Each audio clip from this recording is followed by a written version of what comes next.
গছ থাকিলেহে মানুহ থাকিব গছ কটা বন্ধ কৰক হয় আজি বিশ্ব পৰিৱেশ দিৱস সমগ্ৰ বিশ্বৰ লগতে কামৰূপৰ বকুটো পালন কৰিছে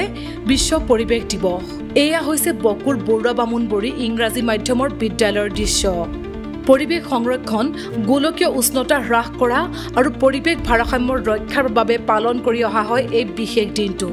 অবাধ বন ধ্বংসযজ্ঞ বন্ধ কৰক এই মন্ত্ৰলৈ কোন ছাত্ৰ-ছাত্ৰীসকলে আজি এডালকৈ গছ পুলি ৰোপণ কৰে আনহাতে বিদ্যালয় পৰিচালনা সমিতিৰ সভাপতিয়ে জনোৱা মতে অবাধ হাৰত চলি থকা প্লাষ্টিক ব্যৱহাৰ বৰ্জন কৰিব লাগে গছডাল ৰোৱাৰ পাছতে আবদালৰ পোষকতা কৰে বিদ্যালয় পৰিচালনা সমিতিৰ সভাপতিজনে এইদৰে উদ্যোগ স্থাপনৰ তীব্ৰ বিৰোধিতাৰে বিশ্ব পৰিৱেশ দিৱসৰ দিনটোৰ লগত সংগতি ৰাখি বিদ্যালয়খনৰ চৌপাশ সেউজ কৰাৰ লক্ষ্যৰে ছাত্ৰ-ছাত্ৰীৰ লগতে শিক্ষক শিক্ষয়িত্ৰীবৃন্দয়ো সহযোগিতা আগবঢ়ায় আমাৰ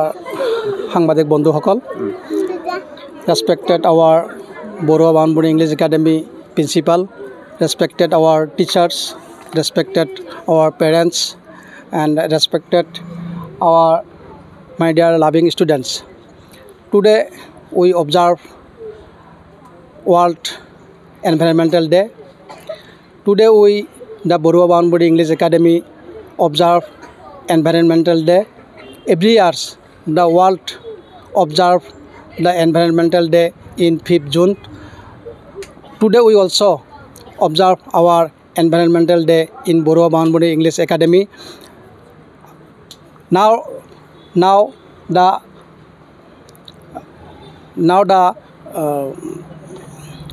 world is facing many problems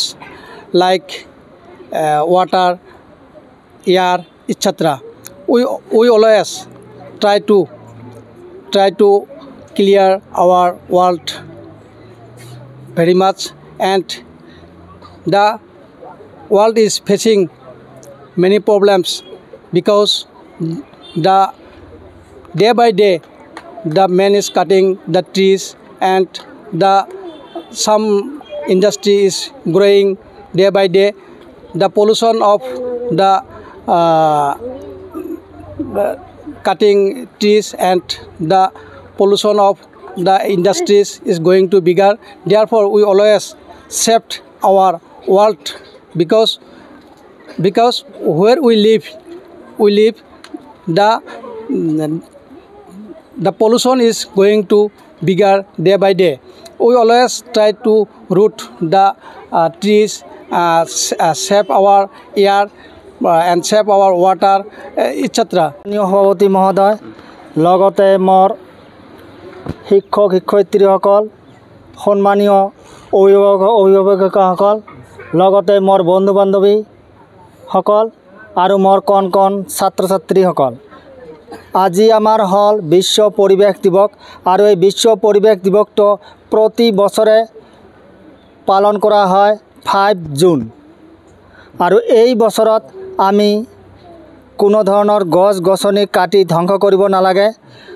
যেনেকৈ শিশু এটা জন্ম হোৱাৰ লগে লগে আমি তাক লালন পালন কৰি ডাঙৰ দীঘল কৰিব লাগে ঠিক তেনেদৰে আমি গছপুলি এটা ৰুব লাগে আৰু সেই গছপুলিটোক সকলোৱে আমি যত্নবান কৰি ডাঙৰ দীঘল কৰি ল'ব লাগে গতিকে আমি কোনো ধৰণৰ অন্যায় অত্যাচাৰ গছ গছনি কৰিব নালাগে আৰু গছ গছনি আমি সদায়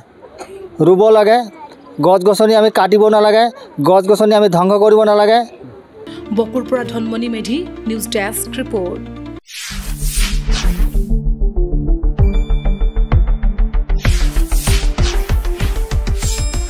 শুদ্ধ আৰু বিস্তৃত বাতৰিৰ বাবে চাই থাকক নিউজ ডেস্ক ৰিপৰ্ট